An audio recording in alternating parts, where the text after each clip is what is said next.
Aplauze pentru primarul comunei Jurilovca, Eugen Ion. Ia uite pe unde a venit.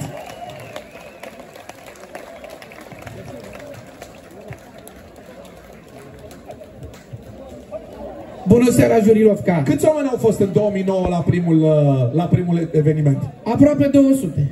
Iată, de la 200 am plecat și ia uite câte mulți au ajuns să fie. În primul rând dați-mi voie să vă mulțumesc dumneavoastră, celor care ați venit în această seară într-un număr atât de mare.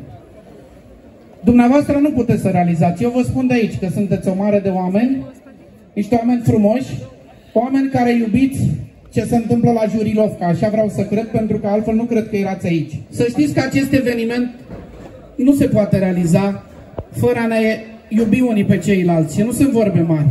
Singurul lucru care me face pe mine să merg în fiecare an mai departe cu acest festival este prezența dumneavoastră.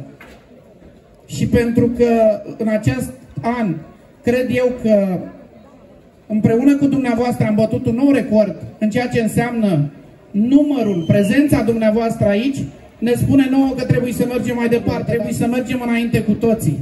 Unii fără ceilalți nu o să reușim niciodată în viață. Să știți că aici, ce vedeți dumneavoastră în această seară la Jurilovca, sunt ore, sute de ore nedormite, muncă multă, trudă multă, foarte mulți oameni implicați, zi și noapte, au făcut bătături la picioare și nu exagerez, dar o facem din suflet, pentru ca dumneavoastră, cei care ați venit în această seară, să vă simțiți bine. Știu că nu este totul perfect, totul este perfectibil, așa că și cu această ocazie vă rog, primim critici constructive, pentru că le vrem pentru dumneavoastră, vrem să construim ce e frumos. Ce se întâmplă la Jurilovca nu mai este sărbătoarea localității Jurilovca. Vreau să cred că este a întregii țări. Nu vreau să mai vorbesc mult, dar în același timp, să știți un lucru, mie chiar îmi place să vorbesc cu oamenii. Și dacă am luat decizia acum 12 ani să candidez, am luat-o pentru oameni. Și atâta timp cât am să am oamenii lângă mine, am să merg cu capul sus și printre oameni. Așa că nu trebuie să uităm să ne iubim țara.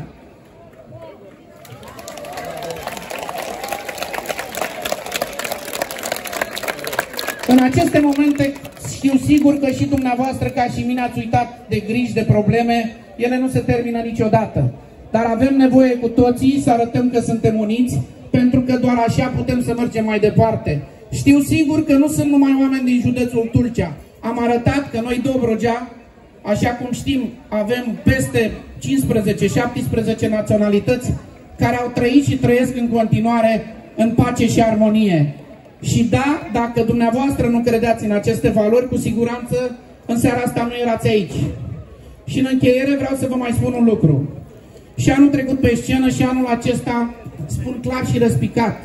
Din păcate am ajuns să trăim vremuri foarte complicate. La granița noastră este un război dur.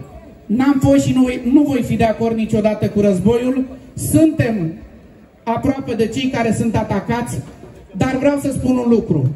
În primul rând sunt aproape de românii mei. Seară bună în continuare, distracție plăcută!